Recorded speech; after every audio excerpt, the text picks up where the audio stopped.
정보처리 인달쌤입니다. 여러분들하고 정보처리 기사 실기 강의로 처음 만나 뵙게 되어서 너무너무 반갑습니다. 저를 만나보시는 유형이 두 가지 유형이 있잖아요.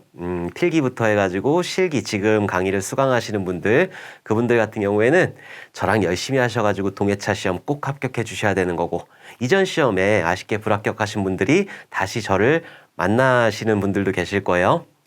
죄송하지만 정말 여러분들이 다들 합격 못해서 죄송하지만은 조금만 힘내셔가지고 저랑 같이 이번 시험은 꼭 합격해 주셨으면 좋겠어요. 자, 첫 번째 강의를 찍는다는 거는 굉장히 힘들어요. 제가 21년도부터 강의를 시작해서 21년도, 22년도, 23년도 그리고 필기, 실기 이렇게 강의를 계속 진행을 하는데, 가장 힘든 강의가 뭐냐라고 하면은 첫 번째 강의가 가장 힘들어요. NG도 굉장히 많이 나오고, 여태까지 계속 했던 내용이지만은 그냥 여러분들한테 인사말 하는 것도 그렇고 중간에 내용 설명하는 것도 그렇고 NG가 굉장히 많이 나서 정말 힘든 강의가 첫 번째 강의인 것 같아요. 그래도 열심히 한번 해보도록 할게요.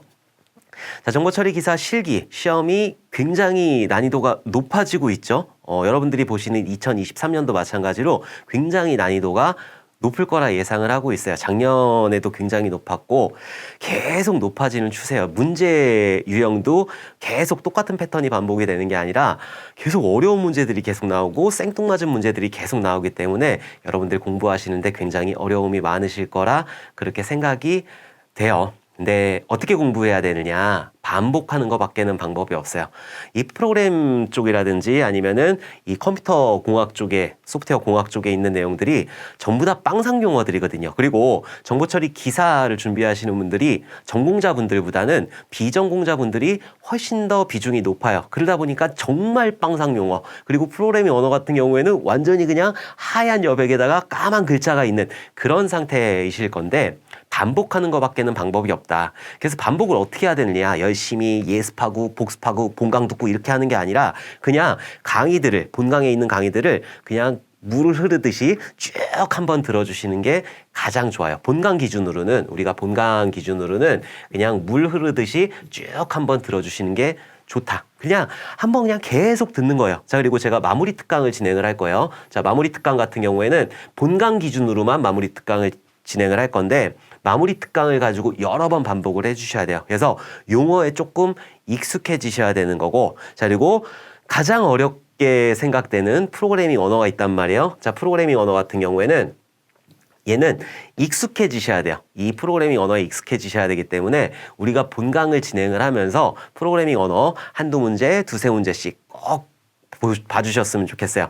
제가 유튜브에다가 깨알씨 언어 특강 오픈해 놓은 게 있잖아요. 자, 본강을 들으면서는 깨알씨 언어 특강 한두 개, 두세 개 이렇게 꼭 들어주셔야 되는 거고, 자, 그리고 그 깨알씨 언어 특강이 끝났다라고 하면은 제가 프로그래밍 언어 특강 또 찍어 놓은 거 있으니까, 필기하고 똑같은 내용으로 찍어 놓은 거 있으니까는 그것들을 반복적으로 들어주시고 문제들을 계속 풀어주시는 게 좋을 것 같아요. 많은 문제들을 풀어보면서 익숙해져야지 프로그래밍 언어 문제들을 고득점할 수가 있다. 프로그래밍 언어 같은 경우에는 5문제에서 6문제가 출제가 된단 말이에요. 자, 5문제, 6문제 그냥 포기해버리겠다. 그리고 나머지 본강, 이론 쪽에서 다 맞겠다. 말도 안 되는 생각이에요, 정말. 왜냐면은 이 본강에서 생뚱맞은, 그러니까 교재에 없고, 어떤 교재에도 없고, 제 교재에도 없고, 제 강의에도 없고, 그런 문제들이 가끔 가다가 출제가 되기 때문에, 두세 문제, 한두 문제, 두세 문제가 꼭 출제가 되기 때문에 여기서 만점을 받는다는 것 자체가 불가능한 거예요. 그래서 프로그래밍 언어에 꼭 익숙해지셔야 된다. 자, 그리고 계산식 특강. 예전에는 계산식이 잘 안 나왔어요. 예전에는 뭐 서브넷이라든지 이런 문제들이 잘 출제가 되지 않았는데 2022년도부터 서브넷 문제가 출제가 됐죠.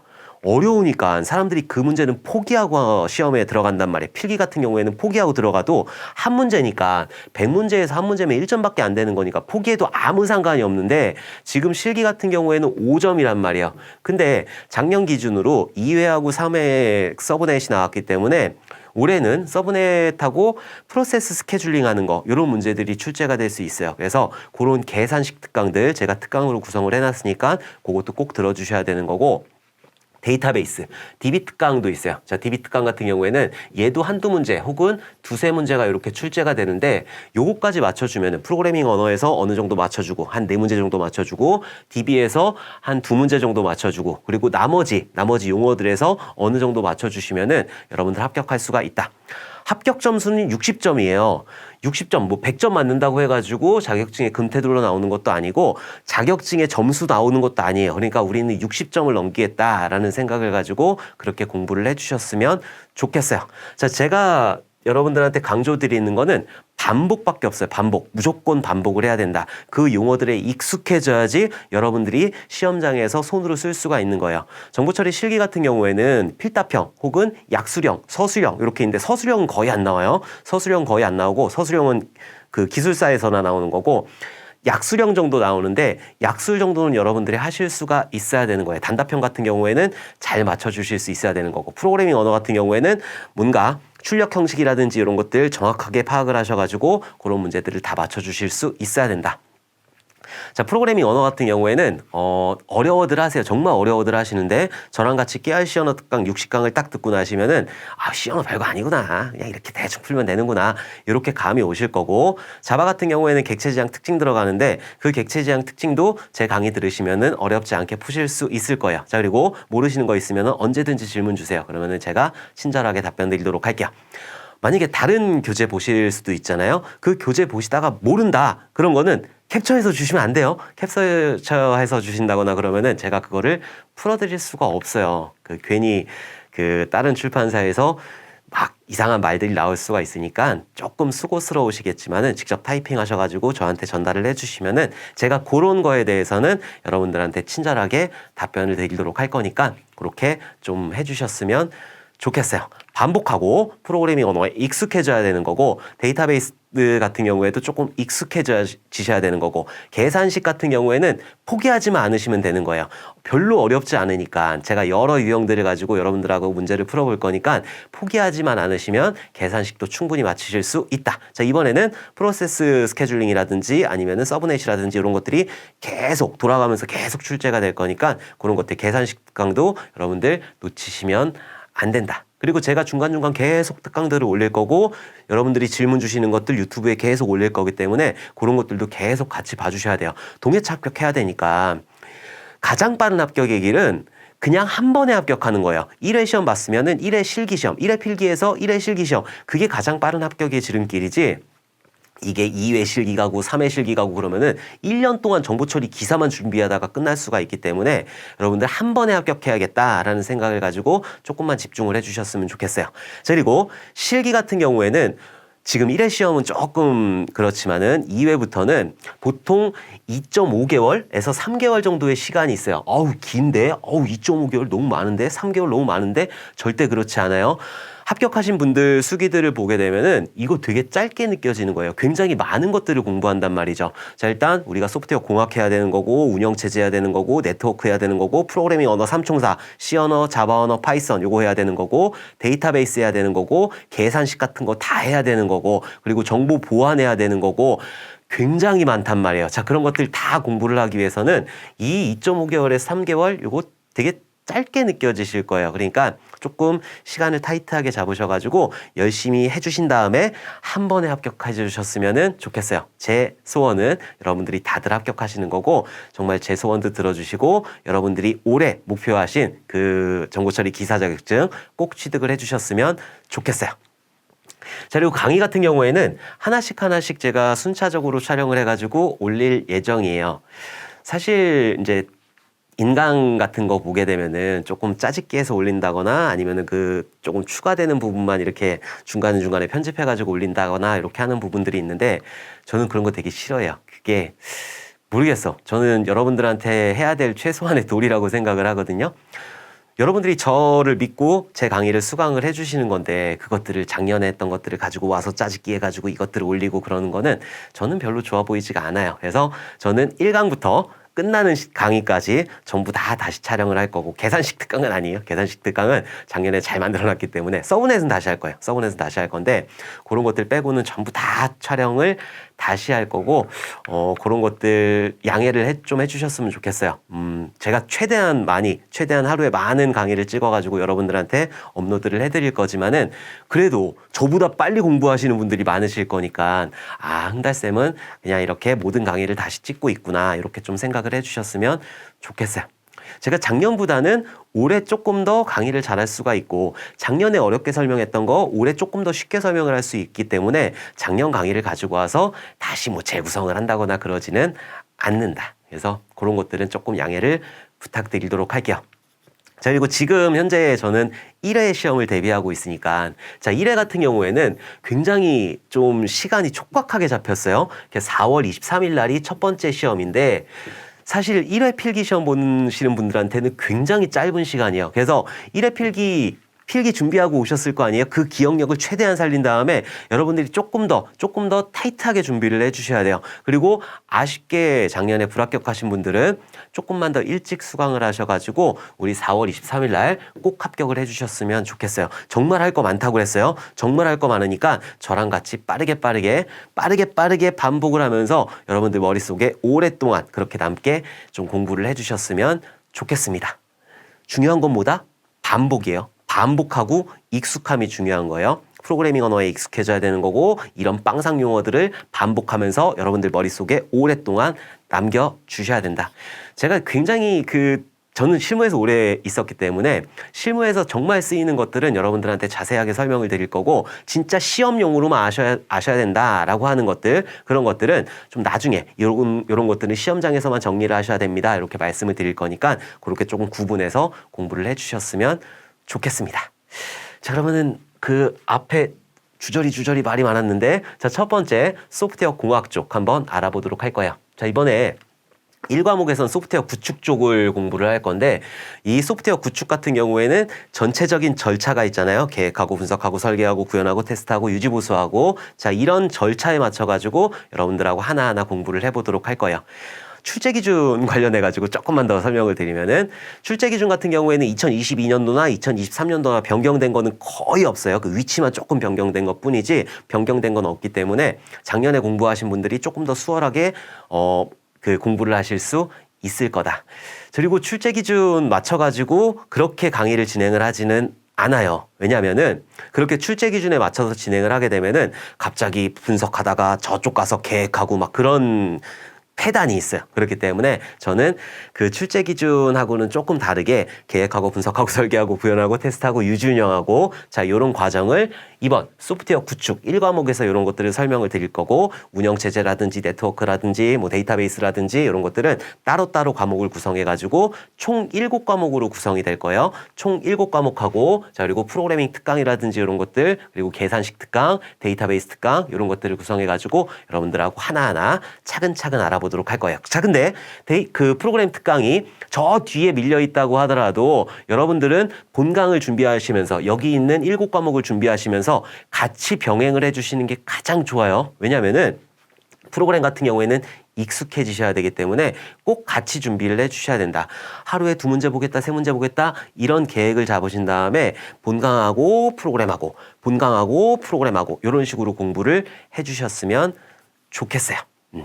그리고 저를 보니까 1월 달부터 정보 처리 기사 실기 기다려주신 분들이 계시는데 기다려주셔서 너무너무 감사드려요. 막 저를 찾는 거 보고 막 기뻤어. 나를 찾는구나. 근데 나는 지금 필기도 해야 되는데 어디 분신술 잘하는 학원 있으면은 좀 소개 좀 시켜주세요. 분신 이렇게 해가지고 2명이서 이렇게 좀 하게. 근데 어쨌든 찾아주셔서 너무너무 감사드리고 기다려주셔서 너무너무 감사합니다. 제가 기다리신 만큼 정말 열심히 여러분들하고 강의를 진행을 할 거예요. 정말 여러분들 시험이 끝날 때까지 여러분들이 합격할 때까지 제가 옆에 있다고 그렇게 생각을 해주셨으면 좋겠어요. 저랑 강의를 진행을 하시면은 나중에 시험장 가서 제 말이 머릿속에서 막 떠오를 거예요. 제가 계속적으로 반복적으로 중요한 것들은 계속 반복해서 설명드릴 거기 때문에 여러분들 아마 그렇게 되실 거다. 작년 시험 보신 분들이 그런 댓글을 써주셨어요. 그 시험장에 갔는데 그때 아마 정규화 관련된 문제가 나왔을 거예요. 정규화 문제를 막 풀고 있는데 옆에서 내가 막 얘기를 하는 것 같아. 흥달쌤이 뭐 어쩌고 저쩌고 얘기하는 것 같아. 그 말들이 그냥 그대로 나오니까는 그러니까 여러분들도 그런 식으로 제가 시험장에 가셨을 때 제 말들이 머릿속에서 막 떠올랐으면 좋겠어요. 그래서 여러분들이 다들 합격하셨으면 좋겠습니다. 자, 그러면은 진짜로 시작 한번 해보도록 할게요. 자, 소프트웨어 공학. 자, 소프트웨어 공학 같은 경우에는 이제 우리가 소프트웨어 공학이라고 하는 거는 만들어진 지가 사실 얼마가 되지 않았어요. 건축공학이라든지 이런 기계공학이라든지 이런 것들은 굉장히 오래전에 만들어졌지만은 소프트웨어 공학이라는 거는 만들어진 지 오래가 되지 않았다. 그래서 이 소프트웨어 공학이 만들어진 이유는 소프트웨어 위기가 찾아왔단 말이에요. 소프트웨어가 하드웨어 같은 경우에는 굉장히 급속도로 발전을 하게 되는데 이 안에 들어가는 소프트웨어 같은 경우에는 굉장히 미미하게 발전을 하게 된 거예요. 소프트웨어 중요성을 모르니까 이 당시에는 소프트웨어 중요성을 몰랐기 때문에 야, 그 소프트웨어 그냥 기계만 잘 돌아가면 되는 거 아니야? 그런 인식을 갖고 있어가지고 소프트웨어가 굉장히 미미하게 발전을 했고 뭔가 프로젝트가 시작이 되면은 맨날 맨 땅에 헤딩하니까 맨날 프로젝트가 막 이상한 산으로 흘러가고 이렇게 된 거예요. 자, 그래가지고 우리 그러지 말고 우리 체계적으로 뭔가 접근을 해보자. 우리 건축공학이라든지 기계공학이라든지 이런 것처럼 좀 체계적으로 정립을 해서 접근을 해보자라고 만들어진 학문이 소프트웨어 공학이에요. 컴퓨터가 나온 지가 얼마가 되지 않았잖아. 컴퓨터가 40년대에 나왔으니까는 그 소프트웨어 공학이라고 하는 거는 더 후에 나왔단 말이에요. 60년대 이때 나왔단 말이에요. 그러니까 얼마 되지 않은 그런 학문이고 우리는 그런 소프트웨어 공학에 대해서 전체적으로 알아보도록 할 거예요. 자, 소프트웨어 공학에서 가장 중요한 거는 절차예요, 절차. 어떤 식으로 개발을 진행을 하느냐, 어떤 식으로 소프트웨어를 만드느냐, 어떤 식으로 홈페이지를 만드느냐. 소프트웨어를 만든다는 거 요즘에는 거의 홈페이지 모든 것들이 웹상에서 이루어지기 때문에 그냥 홈페이지를 만든다라고 생각을 해주시면 될 것 같아요. 자, 가장 처음에 뭐를 하냐면은 계획 단계를 수행하게 돼요. 자, 계획 단계 같은 경우에는 자, 전체적으로 일단 쭉 해놓고 자, 계획하고 자, 분석하고 설계하고 구현하고 테스트하고 자, 유지 운영 자, 이런 과정을 거치게 되는데 계획 단계 같은 경우에는 일정 계획이라든지 자, 그리고 비용 계획이라든지 이런 것들을 세우게 되는 거예요. 제일 처음에 감림회사에서 내가 어떤 프로젝트 어떤 소프트웨어가 필요하다라고 하면은 이 회사에서 소화를 할 수가 없어요. 이 회사에서 IT 인력들을 데리고 있을 수가 없기 때문에 비용이 많이 들어가요. 비용이 많이 들어가서 갑회사에서 그런 것들을 수행하는 경우는 거의 없다고 보시면 돼요. 정부도 마찬가지고. 그래서 갑이라는 회사에서 어떤 소프트웨어를 만들겠다라고 하면은 RFP라는 문서를 만들게 돼요. RFP라는 문서를 만들게 된다. 이게 진짜로 돌아가는 과정이니까 RFP 문서에는 나 어떤 소프트웨어를 만들 거야. 자, 그리고 어떤 기능들이 있으면 좋겠어. 자, 그리고 비용이라든지 이런 것들은 어느 정도가 책정이 되어 있어. 예산이 어느 정도가 측정이 되어 있어. 자, 이런 것들 RFP 문서를 만들어 가지고 이 감림이 가지고 있는 회사 리스트가 있어요. 그래서 뭐 SI 업체라든지 자, 에이전시 업체라든지 자, 이런 회사들이 있는데 이 업체들한테 쫙 뿌리는 거예요. 야, 너네들 하려면은 입찰해라 라고 해가지고 쫙 뿌리게 되는 거예요. 그러면은 우리 할 수 있겠다라고 싶으면은 이제 제안을 하는 거죠. 제안 준비를 하는 거죠. 그래서 제안 준비를 할 때는 화면이라든지 아니면 우리가 어떤 기능을 구현해 줄 수 있고 비용은 어떻게 맞춰줄 수 있고 이런 것들을 쭉 준비를 해가지고 제안 PT를 하게 돼요. 제안 PT라는 거를 하게 된다. 그래서 제안 PT 들어가기 전에 개발자도 모이고 디자이너도 모이고 기획자도 모이고 퍼블리셔도 모이고 PM도 모여가지고 브레인스토밍을 막 하는 거지. 머릿속에 있는 것들을 다 끄집어내가지고 이런 제안서 보통 PPT로 만들 거거든요. 자, 제안서를 만들고 자, 그리고 시안이라고 있어요. 시안은 뭐냐면은 디자인적인 요소. 너네 메인 화면 이렇게 만들어줄게 라는 디자인적 요소. 이런 PPT하고 시안을 이렇게 만들어서 제안 PT라는 걸 하게 돼요.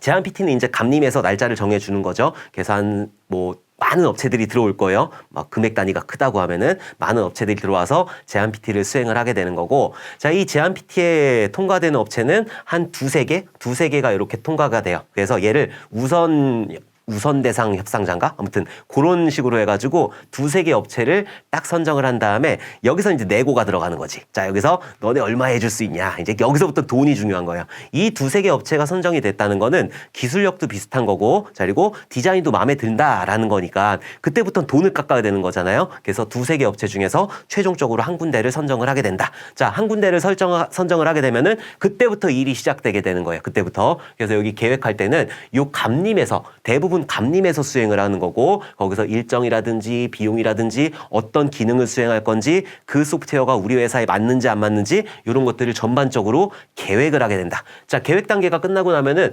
분석하고 설계 같은 경우에는 거의 하나로 보시면 돼요. 분석 같은 경우에는 여기 있는 그 감림에서 요구하는 기능들 있잖아요. 이런 것들을 머릿속에서 쭉쭉 끄집어내는 거죠. 그래서 우리가 여기서 요구공학에 대해서 공부를 할 거고, 자, 설계 쪽에서는 그 요구사 뭔가 머릿속에 있는 것들을 쭉쭉 끄집어냈으면은 요것들을 가지고 개발할 수 있도록 설계를 진행을 할 거예요. DFD라든지 미니스펙이라든지 나중에 공부할 거니까 미니스펙이라든지 ER 다이어그램이라든지 이런 것들을 이용해 가지고 여기서 뭔가 설계를 진행을 하는 거다. 그래서 분석 설계는 그냥 거의 하나라고 보시면 돼요. 그래서 얘가 수행하는 거는 기획자 이쪽에서 수행을 보통 하게 되는 거고, 자, 이제 기획자가 넘긴단 말이에요. 자, 넘기게 되면은 구현, 실제로 코딩을 하게 되는 거죠. 개발자가 코딩을 진행을 하게 된다.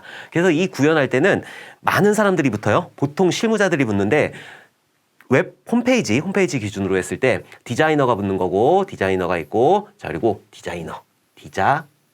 디자이너가 있고, 자, 그리고 개발자가 있는 거죠. 자, 개발자가 있고, 자, 그리고 퍼블리셔라는 직군이 또 있어요. 퍼블리셔라고 하는 직군이 이렇게 있다. 그래서 이런 분들이 모여가지고 실제로 구현을 하게 되는 거예요. 자, 그리고 그 구현이 끝나고 나면은 그 소프트웨어가 잘 돌아가고 있는지 당연히 테스트를 진행을 해야 되는 거죠. 자, 테스트가 끝나고 나면은 유지운영 단으로 넘어가게 돼요. 자, 유지운영 같은 경우에는 거의 감림에서 수행을 하는 거예요. 감림에도 IT 담당자들이 있으니까 우리가 다 만들어 놨으면은 여기까지는 이제 다른 업체에서 SI나 에이전시에서 수행을 하게 되는 거고, 이게 끝나고 나면은 뭐 한두 명 남아있든지 뭐 두세 명 남아있든지 한두 명 남아있어가지고 같이 유지운영을 하게 되는 거예요. 감림하고 같이 유지운영을 하게 된다. 그래서 비용이 가장 많이 드는 단계가 유지운영 단계가 되는 거예요. 여기서 아무리 비용이 많이 든다고 하더라도 이 유지운영 같은 경우에는 5년이다 10년이다 소프트웨어가 계속 그 발전을 해야 되니까 5년이고 10년이고 계속 해야 되기 때문에 유지운영 단계 그 비용이 가장 많이 들게 된다. 그래서 우리는 이 소프트웨어 공학에서 이런 것들을 공부를 하게 될 거예요. 계획하고 분석하고 설계하고 구현하고 테스트하고 유지운영하는 이런 전체적인 과정하고 소프트웨어 공학의 개념이라든지 이런 것들을 1과목에서 공부를 하게 될 거예요. 그리고 여기서 조금 뭐 궁금한 것들이 조금 있으실 테니까는 아무래도 여러분들이 정보처리 기사를 취득하려고 하시는 거는 IT에 대해서 조금 더 알아야 되겠다라는 생각을 하고 계시니까 많은 용어들이 있는데 SI가 뭐고 에이전시가 뭐고 이런 것들은 조금 구분을 하시면 좋겠죠. 자, SI 회사예요, 회사. SI 회사 같은 경우에는 얘는 좀 시스템에 특화된 회사, 개발을 조금 더 강조하는 그런 회사를 보고 SI 회사라고 하는 거고, 에이전시 같은 경우에는 디자인 쪽으로 조금 더 특화된 회사, 그걸 보고 에이전시라고 한다. 그래서 보통 은행권 시스템, 뭐 금융권 시스템이라든지 아니면 LMS, LCMS 아니면 항공권 시스템이라든지 그런 부분에는 이제 SI 업체들이 들어가게 되는 거예요. 자, 그리고 에이전시 업체 같은 경우에는 홈페이지, 진짜로 딱 그 안에 있는 홈페이지 있잖아요. 그 안에 있는 홈페이지를 구축할 때 에이전시 업체가 들어가게 된다. 자, 이런 게 있고, 자, 그리고 구현할 때 아까 전에 개발자하고 퍼블리셔라고 있다고 그랬잖아요. 개발자하고 퍼블리셔. 그래서 개발자 같은 경우에는 실제로 개발을 수행하는 거고, 뭐 PHP나 자바나 ASP는 안 쓰지만 단넷이나 이런 것들을 이용해가지고 개발을 수행하는 분들이고, 퍼블리셔 같은 경우에는 화면이 나와요. 디자이너가 이렇게 화면을 이렇게 주면은 이 디자인은 PSD 파일로 넘기거든요. PSD 파일로 넘겼을 때 그냥 하나의 화면이에요. 얘를 잘라주시는 분들이에요. 얘를 뭐 로그인하는 영역, 뭐 무슨 뉴스 영역 이런 식으로 개발할 수 있도록 잘라주시는 분들이 퍼블리셔라고 하는 직군이다. 근데 예전에는 개발자하고 퍼블리셔하고 이렇게 나눠졌는데 요즘에는 개발자를 그냥 둘로 나눠버려요. 그래서 개발자가 프론트엔드 개발자라는 게 있고, 자, 그리고 백엔드라고 하는 개발자가 있어요. 그래서 프론트엔드 개발자는 화면을 담당하는 거, 자, 그리고 백엔드 개발자 같은 경우에는 뒤에 있는 단, 뒤에서 로직을 처리하는 단, 뭐 아이디하고 패스워드 요거를 넘기는 거, 이거를 실제로 넘기는 거는 프론트엔드 개발자가 해주는 거고, 이 값을 넘겨가지고 그것들이 처리되는 거, 이 아이디하고 패스워드가 데이터베이스에 있는지 이런 것들을 확인해가지고 결과값을 돌려주는 거, 그런 것들은 이제 백엔드 개발자가 하게 된다.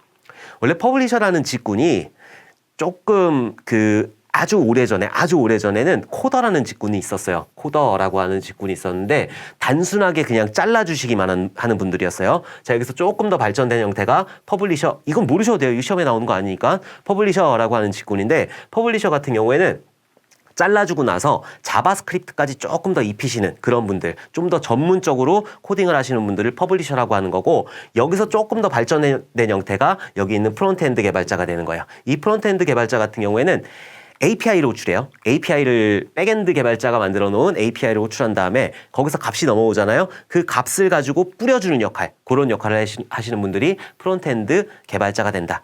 예전에 대우가 그렇게 좋지가 않았으니까 코더 같은 경우에는 퍼블리셔라고 해도 그렇게 좋지가 않으니까 그래서 이제 프론트엔드 개발자들을 많이 선호를 하시는 거고 개발자 직구는 이렇게 두 가지 프론트엔드 개발자하고 백엔드 개발자로 나뉘게 된다. 뭐 풀스택 개발자이다 이런 얘기도 많이 들어보셨을 거예요. 자, 풀스택 개발자 같은 경우에는 이런 백엔드 개발도 하는 거고 프론트엔드 개발도 하는 거고 이런 식으로 전부 다 같이 진행하는 개발자를 보고 풀스택 개발자라고 한다. 근데 사실 예전에는 다 풀스택 개발자였어요. 그냥 백엔드 개발하고 프론트 개발하고 이런 식으로 했는데 요즘에는 이제 개발자에 대한 처우가 높아졌고 뭐 이런 것들이 있으니까 그래서 이렇게 두 가지로 이렇게 나뉘게 됐다. 이런 것들은 그냥 상식으로 알아두셨으면 좋겠어요. 자, 이런 식으로 전체적으로 흘러가게 되는 거예요. 계획하고 분석하고 설계하고 구현하고 테스트하고 유지 운영하고 요거는 아마 귀에 못이 박히도록 여러분들이 들으실 거고 각각에 대해서 자세하게 알아보도록 할 거예요. 자, 그러면은 이번 시간 진짜로 한번 시작해 보도록 할게요. 자, 소프트웨어 공학이라고 하는 거 정의 뭐 이거는 나올 수도 있어요. 소프트웨어 공학의 정의에 대해서 서술하시오, 약술하시오 이렇게 나올 수가 있으니까 소프트웨어 공학이라고 하는 거는 잘 만드는 거예요. 뭔가 소프트웨어를 만들 때 효율적인 비용으로, 그러니까 적정한 비용으로 효율적인 소프트웨어, 오류가 없는 그런 소프트웨어를 만드는 그런 방법을 적어 놓은 게 소프트웨어 공학이 되는 거예요. 소프트웨어 위기를 극복하고 효율적으로 품질 높은 소프트웨어를 개발하기 위한 학문이다. 자, 여기까지만 알아두시면 되는 거예요. 소프트웨어 공학이라고 하는 거는 효율적으로 품질 높은 소프트웨어를 개발하기 위한 그런 학문들, 전체적인 뭐 일정 계획이라든지 비용 계획이라든지 계획하고 분석하고 설계하고 구현하고 테스트하고 이런 것들을 전부 다 담아 놓은 거, 그걸 보고 소프트웨어 공학이라고 한다. 여기서는 뭐 사람 관리하는 거 그런 것들도 담아 놓은 거예요. 자, 소프트웨어를 개발하는 데 있어서의 방법 그리고 이론 이런 것들을 모두 포함한 포괄적인 개념이 되긴 필요 없고 이런 거 필요 없고 소프트웨어 공학이라고 하는 거는 효율적으로 품질 높은 소프트웨어를 개발하기 위한 그런 학문을 소프트웨어 공학이라고 한다. 혹시 나올 수 있으니까 여기만 딱 밑줄 쳐주시면 돼요. 얘는 그냥 한번 읽어보시면 되는 거고.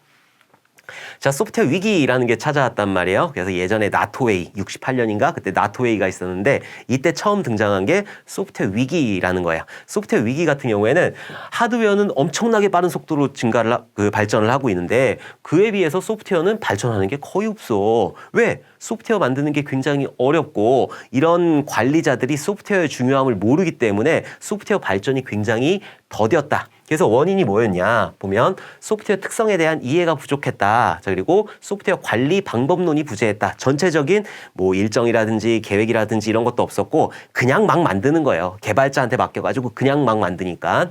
자, 올바른 설계 없이 프로그래밍에만 집중을 했다. 자, 그리고 소프트웨어 개발에 대한 전문적인 교육이 당연히 부족했고 작업 일정과 비용의 추정치가 부정확했다. 자, 그래서 소프트웨어 위기라는 게 찾아온 거예요. 그냥 이거는 한번 읽어보시면 되는 거예요. 옛날에 위기가 있었구나. 아, 소프트웨어라고 하는 건 발전 속도가 되게 더뎠구나. 이렇게만 알아두시면 되고. 자, 여기서 결과가 어떻게 되느냐. 개발 인력의 부족과 인건비는 당연히 상승을 했겠죠. 자, 소프트웨어 성능 및 신뢰성도 부족한 거고 개발 기간 및 비용이 당연히 증가를 한 거고 소프트웨어 품질 저하 및 유지 보수 비용이 증가를 하게 되었다. 만약에 소프트웨어를 잘못 만들게 되면은 나중에 유지 운영할 때 굉장히 애를 먹게 돼요. 그래서 이런 보수 비용이 증가를 했다라고 하는 거예요. 자, 소프트웨어의 생산성이 저하되었다. 이런 이유들 때문에 소프트웨어가 잘 나오지 못하는 거예요. 맨날 막 이상한 오류 막 뻑뻑 나고 그런 것들이 만들어지게 되었다. 소프트웨어 위기, 그런 원인들 때문에 이런 결과가 만들어지게 된 거예요. 그래서 우리 소프트웨어 공학이라는 걸 만들어 보자 라고 해가지고 소프트웨어 공학이라는 게 만들어졌다. 오케이. 자, 소프트웨어 공학의 3R, 세 가지 R이 있는데 R로 시작한다고 해가지고 3R이에요. 그래서 그 3R, 요거는 시험에 나올 수 있으니까 꼭 기억을 해두셔야 돼요. 자, 보면은 역공학이라는 게 있고 재공학이라는 게 있고 재사용이라고 하는 게 있다. 요거는 그냥 읽어보시면 되는 거고 소프트웨어 공학의 3R이다 라고 하면은 역공학, 그리고 재공학, 재사용 이렇게 세 가지가 있다. 재개발은 아니에요. 재개발은 그냥 맨땅에 헤딩하는 거니까. 그래서 여기서 간단하게 설명을 드리면은 역공학 같은 경우에는 지금 뭔가 소프트웨어는 있어요. 근데 이게 오래돼가지고 문서도 없고 개발자도 없고 그냥 달랑 소프트웨어만 있는 거예요. 자, 그러면은 그 안에 있는 소스 코드를 보면서 아, 이건 어떤 산출물 때문에 이런 소스 코드가 나왔지? 그래서 이 소스 코드를 보면서 역으로 올라가는 거예요. 역으로. 우리가 계획하고 분석하고 설계하고 구현하고 테스트하고 이렇게 되는데 이 구현한 거를 보면서 여기서 설계선 어떻게 나오고 분석선 어떻게 나오고 계획선 어떻게 나왔을까? 이런 것들을 역으로 산출해내는 과정. 이걸 보고 역공학이라고 하는 거고 제공학하고 재사용의 차이점이 뭐냐면은 제공학은 이렇게 건물이 이렇게 있어요. 자, 그러면은 제공학 같은 경우에는 지금 여기 건물이 있을 때 오래되면은 여기가 이렇게 낡기도 하고 여기가 조금 부서지기도 하고 뭔가 새로운 걸 넣고 싶기도 하고 그렇잖아요. 그러니까 이 건물은 그대로 둔 상태에서 우리 유지보수의 생산성으로 이런 것들을 극복해내자. 여기 다시 이렇게 메꾸면 되는 거고 여기도 메꾸면 되는 거고 요거 기능 추가하면 되는 거고 이게 제공학의 개념이에요. 자, 그리고 재사용이라고 하는 거는 여기 안에서 만들어진 거 여기 안에서 잘 만들어진 것들이 있을 거 아니에요. 자, 이런 것들이 있을 때 다른 프로젝트 할 때 뭐 여기는 뭐 은행이고 여기는 증권사예요. 그럼 아예 다른 프로젝트가 되는 거니까 여기서 잘 만든 모듈들 있잖아요. 모듈들. 이런 것들을 가지고 가서 뭔가 여기서 재사용하자라고 하는 게 재사용이에요. 그래서 역공학, 제공학, 재사용. 요거 세 가지 나올 수 있어요. 소프트웨어 공학의 3R에 대해 쓰시오. 3R을 쓰시오. 이렇게 나올 수 있으니까 역공학, 제공학, 재사용. 요거 세 가지는 꼭 기억을 해 두셔야 된다. 오케이? 자, 3R의 필요성. 소프트웨어 유지보수 효율성 향상 및 비용이 절감된다. 좋은 거 다 갖다 붙이면 되는 거예요. 소프트웨어 개발 생산성이 향상된다. 소프트웨어 이해, 변경, 테스트가 용이해진다. 소프트웨어 변경 요구사항에 대한 신속한 대응이 가능하다. 소프트웨어 위기를 극복할 수 있다. 자, 이거는 그냥 한번 읽어보시면 되는 거고 좋은 거 다 갖다 붙이면 된다. 자, 시험에 나오지는 않는다. 그래도 알아봐야 되니까. 자, 먼저 이제 역공학에 대해서 알아보도록 할게요. 리버스 엔지니어링이라고 하는데 얘는 뭔가 소스 코드가 있으면 그것들을 역으로 올라가면서 문서를 산출해내는 과정이에요. 자, 보면 기존 개발된 시스템을 케이스 도구를 이용하여 요구 분석서, 설계서 등의 문서로 추출하는 그런 작업, 그걸 보고 역공학이라고 한다. 거꾸로 올라가는 거예요. 언어가 다시 거슬러 올라가듯이. 자, 밑에 거는 그냥 한번 읽어보시면 되는 거고. 자, 여기 보면 케이스 도구라는 게 있는데 케이스 도구는 컴퓨터 에이디드 소프트웨어 엔지니어링이에요. 얘는 뭐냐? 소프트웨어 엔지니어링, 뭔가 소프트웨어 공학, 소프트웨어 만드는 과정을 에이디드 도와주는 거죠. 누가 도와주는 거예요? 컴퓨터가 도와주는 거예요. 컴퓨터가 도움을 준다라고 하는 건 소프트웨어가 되겠지. 똑같이. 뭔가 내가 개발할 수 있는 도구라든지 데이터베이스에 접속할 수 있는 도구라든지 아니면은 뭐 여러 가지 그림을 그릴 수 있는 도구라든지 모델링 할 수 있는 도구 이런 것들을 전부 다 케이스 도구라고 하는 거고 이런 케이스 도구를 이용해 가지고 설계서, 뭐 분석서 그런 것들을 만들어내는 과정, 소스 코드를 보면서 그런 것들을 만들어내는 과정을 역공학이라고 한다. 리버스 엔지니어링 영어로도 꼭 기억을 해두셔야 돼요. 자, 역공학의 특징. 상용화되거나 기개발된 소프트웨어의 분석을 도와준다. 거꾸로 올라가니까. 자, 기존 시스템의 자료와 정보를 설계 수준으로 분석해서 유지보수성을 향상시킨다. 설계서를 만들어 놓게 되면은, 분석서를 만들어 놓게 되면은 유지보수할 때 도움이 되는 거니까. 그냥 소스 코드만 보는 것보다는 뭔가 문서랑 같이 보면은 훨씬 더 도움이 되겠죠. 지금 현재 상태에서는 지금 현재 가지고 있는 소프트웨어 같은 경우에는 뭔가 문서가 없기 때문에 이 소프트웨어 안에 있는 구현된 소스 코드를 보면서 문서들을 만들어 놓는 거예요. 자, 기존 시스템 정보를 저장소에 보관하여 케이스의 사용을 용이하게 한다. 그냥 이런 것들을 저장한다라고 알아두시면 될 것 같아요. 자, 어쨌든 역공학의 특징들 그냥 이런 것들이 있다. 역공학에 대해서만 정확하게 알아두시면 되는 거예요. 자, 역공학이라고 하는 거는 이런 구현된 소프트웨어가 있으면은 그 소스 코드를 보면서 역으로 산출해내는 거 그걸 보고 역공학이라고 한다. 문서 만드는 과정이에요. 오케이. 자, 제공학, 리엔지니어링이라고 하는 거는 소프트웨어 위기를 해결하기 위해 개발의 생산성이 아닌 유지보수의 생산성으로 해결하는 방법이다. 개발의 생산성이다 라고 하는 건 재개발이 되는 거고 맨 땅에 헤딩하는 거니까 자, 유지보수의 생산성으로 해결하는 방법이다. 여기에 건물이 이렇게 있을 때 이 건물에 여기가 이렇게 뭐 기능도 추가해야 되고 여기 부서졌고 이래요. 그러면은 얘를 그냥 부셔버리고 다시 만드는 게 아니라 부시고 다시 만들면은 굉장히 시간이 많이 걸리니까 그냥 여기를 유지보수하자. 유지보수의 생산성으로 뭔가 소프트웨어 위기를 해결하는 방법. 그걸 보고 제공학, 리엔지니어링이라고 한다. 자, 기존 소프트웨어를 폐기하지 않고 부셔버리지 않고 기능을 개선시키거나 새로운 소프트웨어로 재활용하는 소프트웨어 재사용 그런 공법이다. 한번 읽어보시면 될 것 같아요. 오케이. 자, 제공학의 특징, 소프트웨어 유지보수성과 품질을 향상시킨다. 기존에 잘 돌아가고 있었잖아요. 이 건물 부서지지 않고 쓰러지지 않고 뭐 이렇게 넘어지지 않고 잘 있었잖아요. 자, 거기다가 뭔가 유지보수를 해가지고 조금 더 나은 뭐 리모델링을 하겠죠. 리모델링 해가지고 좀 더 좋은 그런 건물로 만들어주는 거. 자, 그리고 부작용을 미리 발견하여 위험 부담을 제거하고 복구 비용을 절감시킬 수 있다. 자, 예방 유지보수 측면에서 소프트웨어 위기를 해결한다. 유지보수 같은 경우에는 굉장히 많아요. 예방 유지보수도 있고 향상 유지보수도 있고 적응 유지보수도 있고 여러 가지 유지보수 그 뒤에 가면 공부를 할 건데 그중에서 예방 유지보수하고 관련 있는 거는 여기 있는 제공학이 되는 거야. 자, 제공학 같은 경우에는 과정이 또 있어요. 자, 제공학은 제공학이다 이러는 게 아니라 제공학은 여기 있는 분석을 해야 돼요. 그 안에 있는 것들, 이 건물이 있으면 이 건물이 낡았으니까는 어디에 기능을 개선해야 되고 어디를 이렇게 메꿔야 되고 이런 것들을 분석을 해야 되겠죠. 어널리시스. 자, 그다음에 재구성을 해야 되는 거예요. 재구성. 소프트웨어 구조를 향상시키기 위해 코드를 재구성한다. 여기는 꼭 재구성해야 되니까. 자, 그 다음에 어떻게 해야 되냐? 역공학이라는 걸 진행을 해야 돼요. 다시 문서들을 추출을 해내야 되는 거예요. 없을 수도 있으니까 이 건물이 오래됐으니까 없을 수도 있으니까 여기 있는 문서들이 없을 수도 있으니까 이런 것들이 역공학을 통해 가지고 뭔가 산출물을 만들어내야 되는 거고 자 마지막으로 이관이라는 거를 수행을 해야 된다. 이관이라고 하는 거는 옮기는 거예요. 마이그레이션이라고 하는데 그걸 보고 이관이라고 한다.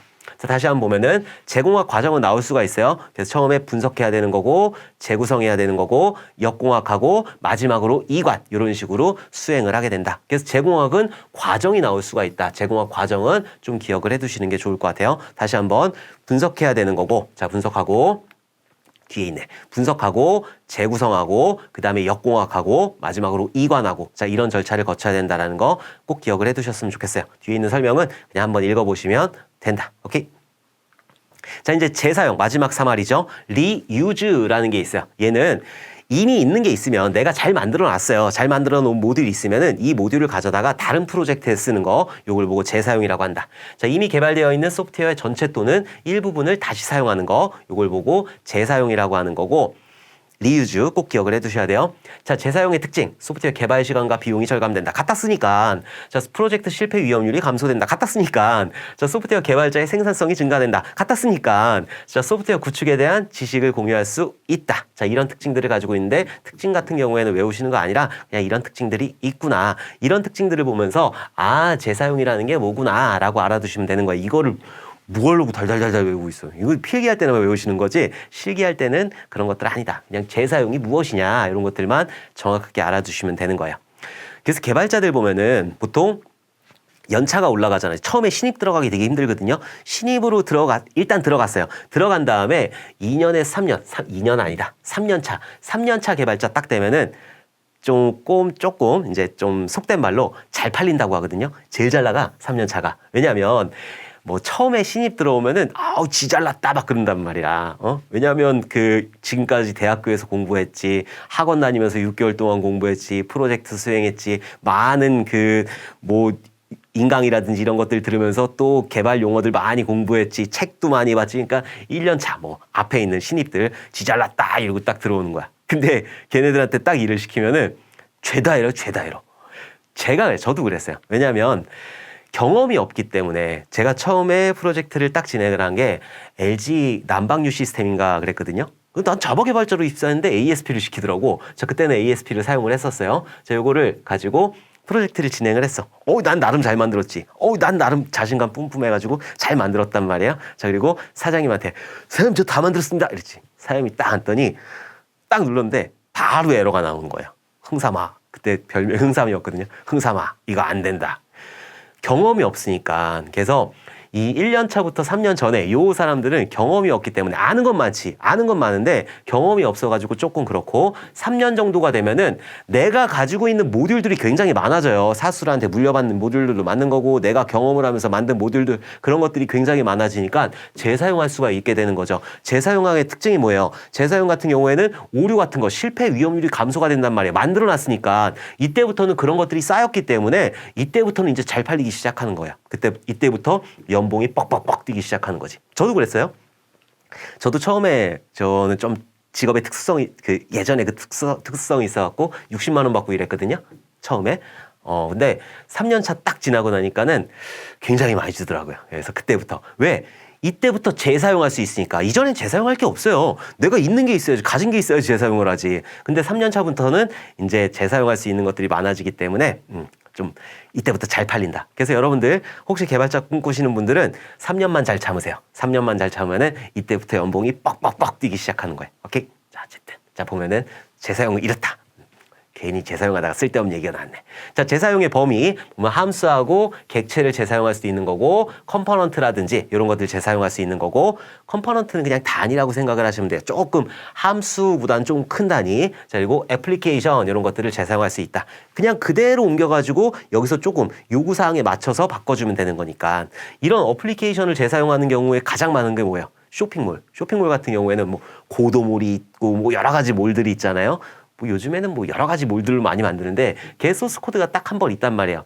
보통 쇼핑몰 만들 때는 PHP로 만들거든요. 자, PHP로 이렇게 쇼핑몰을 한 덩어리를 딱 만들어놔요. 자, 그리고 나서 누가 또 쇼핑몰 만들어줘라고 하는 거예요. 그럼 이걸 맨 땅에 다시 헤딩하나? 아니지. 이걸 그대로 들고 들어가는 거예요. 그대로 들고 들어가가지고 너네 원하는 기능이 뭐니? 그래갖고 그 기능들만 조금 이렇게 추가를 해주게 돼요. 자, 이렇게 하는 게 어플리케이션 재사용이 된다.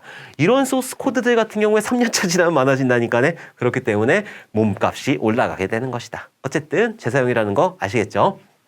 소프트웨어 공학의 3R이다 라고 하면은 역공학이 있는 거고, 자, 역공학, 그리고 재공학, 역공학, 재공학, 역공학, 재공학, 재사용. 자, 이렇게 세 가지가 있으니까는 꼭 기억을 해 두셔야 돼요. 뭐 지금까지 시험에 나오진 않았어요. 그러나 충분히 나올 수 있는 그런 문제이기 때문에 역공학, 재공학, 재사용. 요거 세 가지는 꼭 기억을 해 주셨으면 좋겠어요. 오케이.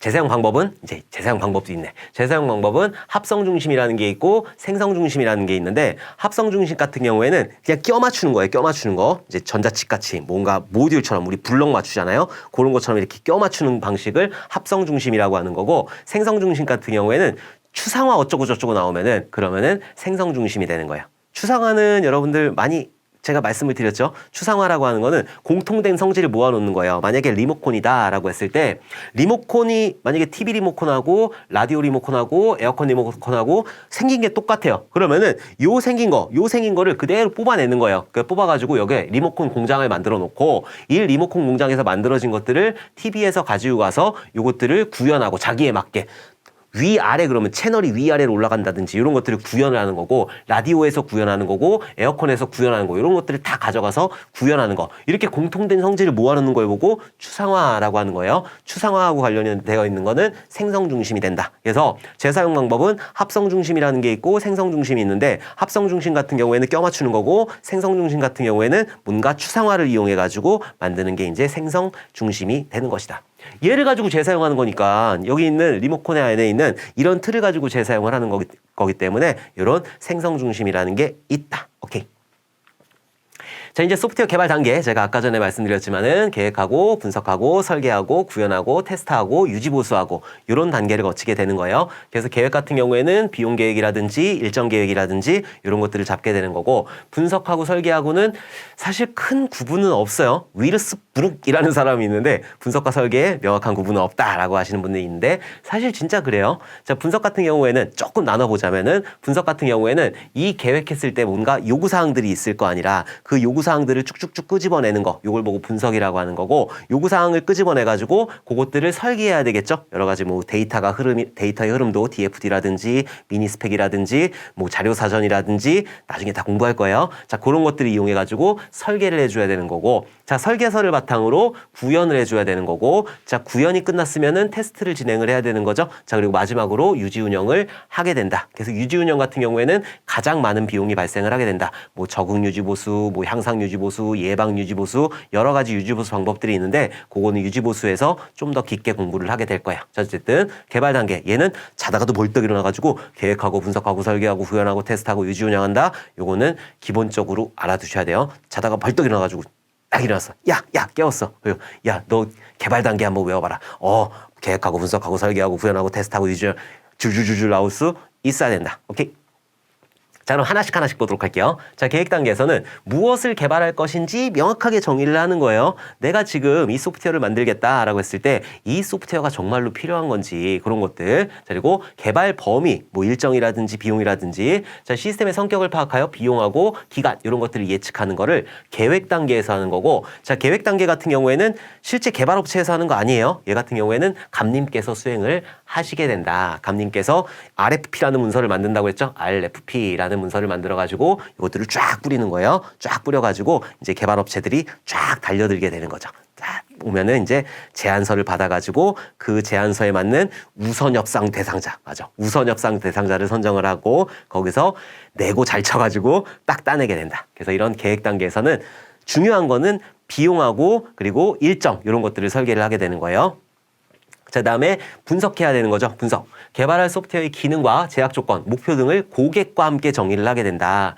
요구사항의 정확한 이해 및 요구사항을 유도한다. 근데 고객 같은 경우에는 머릿속에 있는 것들을 다 끄집어내지를 못해요. 왜냐하면 개발해 본 적이 없으니까. 개발을 해본 적이 없기 때문에 이게 개발적으로 구현이 되는지 그렇지 않은지도 잘 모르신단 말이에요. 그래서 그런 것들을 끄집어내야 되는 거예요. 고객의 머리에 있는 것들을 쭉쭉 끄집어내야 되는 거죠. 그렇지 않으면은 나중에 다 만들어 놨고 야 이게 뭐냐? 내가 원하는 건 이게 아닌데 이렇게 될 수가 있기 때문에 요구공학이라는 게 굉장히 중요한 학문이다. 머릿속에 있는 것들을 다 끄집어내가지고 고객이 원하는 기능을 만들어줘야 되는 거예요. 고객이 고객한테 아무 쓸데없는 기능을 만들어주게 되면은 고객 입장에서도 돈을 날리게 되는 거고 개발 입장에서도 그냥 이상한 짓만 하게 되는 거다. 그렇기 때문에 이런 것들 요구사항을 유도를 해야 된다. 자, 과다하거나 불필요한 요구사항에 대한 협상 및 조율을 당연히 해야 되겠죠. 야, 나 메칸도 V 만들어줘. 어떻게 만들어줘, 그걸? 안 되는 거니까. 그래서 모형을 만들어준다든지, 뭐, 프라모델을 해가지고 만들어준다든지, 그러면 되는 거라. 자, 요구사항의 적합성 검토 및 향후를 예측한다. 자, 그리고 현재 실행 환경에 대한 분석들, 이런 것들을 수행을 하게 된다.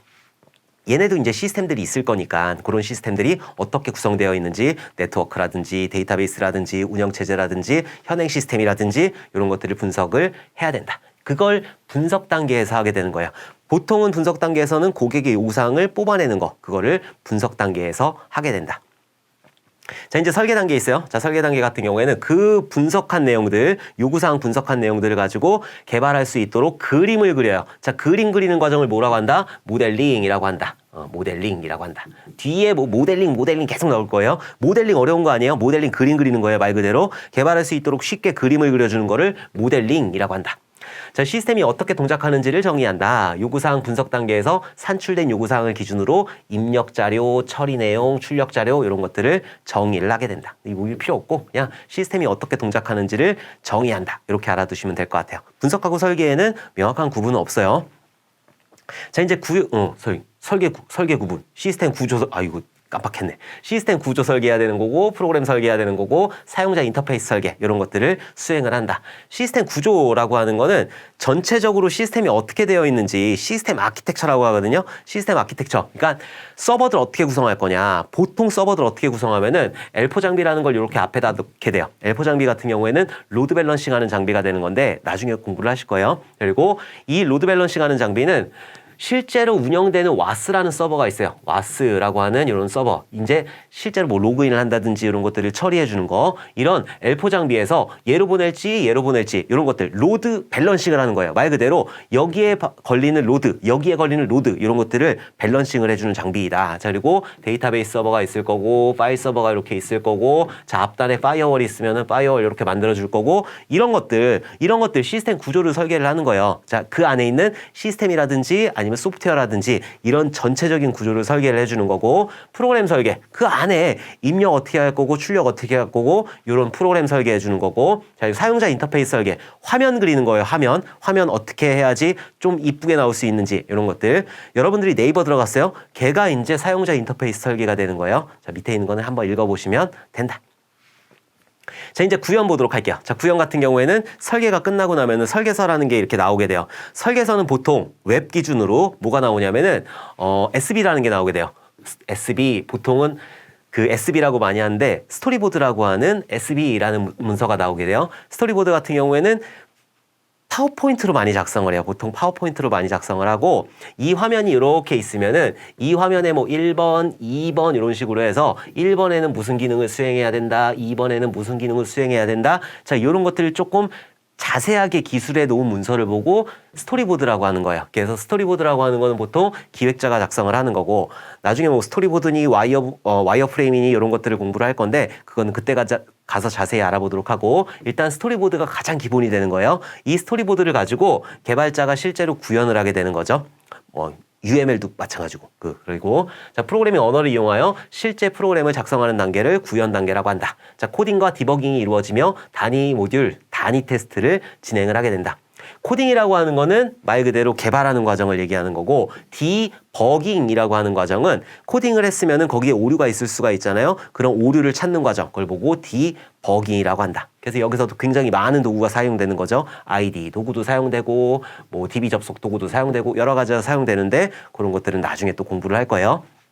자, 테스트. 일단 만들어졌으면은 잘 돌아가는지 테스트를 해야 되니까 구현된 소프트웨어가 요구사항을 만족하는지 검사한다. 실행 결과가 예상 결과와 맞는지 검사하고 평가한다. 테스트 계획, 통합 테스트 결과서 등을 작성한다. 자, 이런 것들, 그런 것들을 하는 게 테스트 단계가 되는 거예요.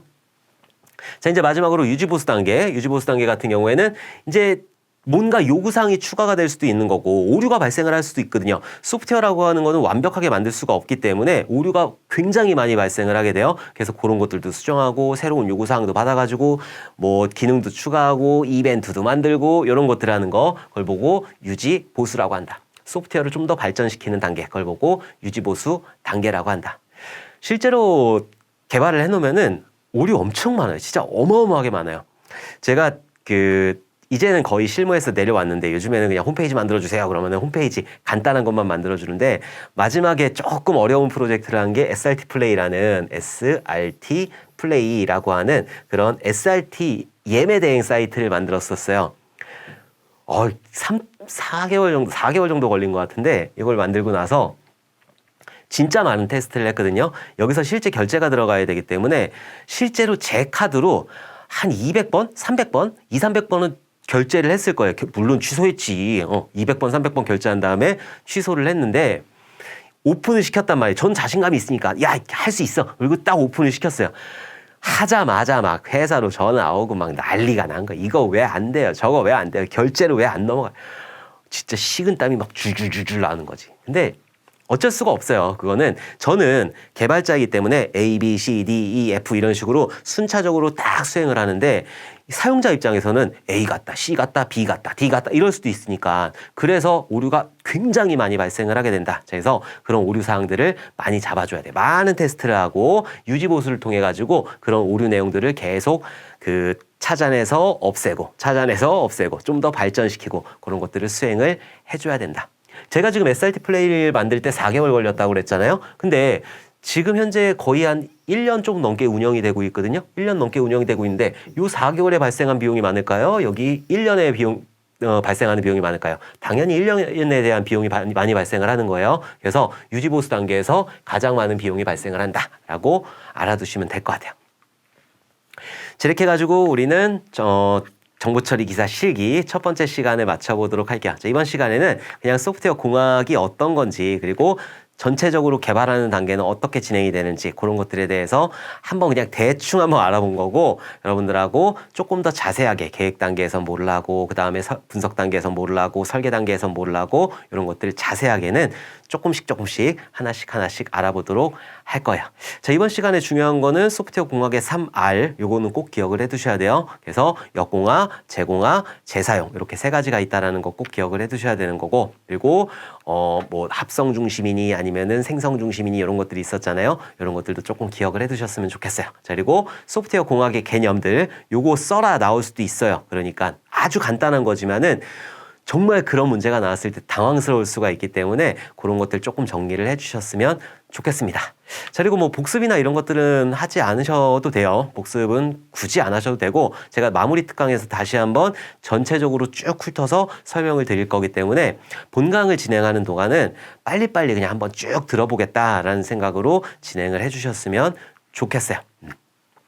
자, 이번 시간 첫 번째 시간 너무너무 고생 많으셨고 우리 다음 시간에 웃는 얼굴로 다시 만나도록 할게요. 여러분들을 만나서 첫 번째로 만나서 정말 너무너무 반가웠고 다들 합격하셨으면 좋겠습니다. 자, 그럼 다음에 웃는 얼굴로 뵙도록 하겠습니다. 감사합니다.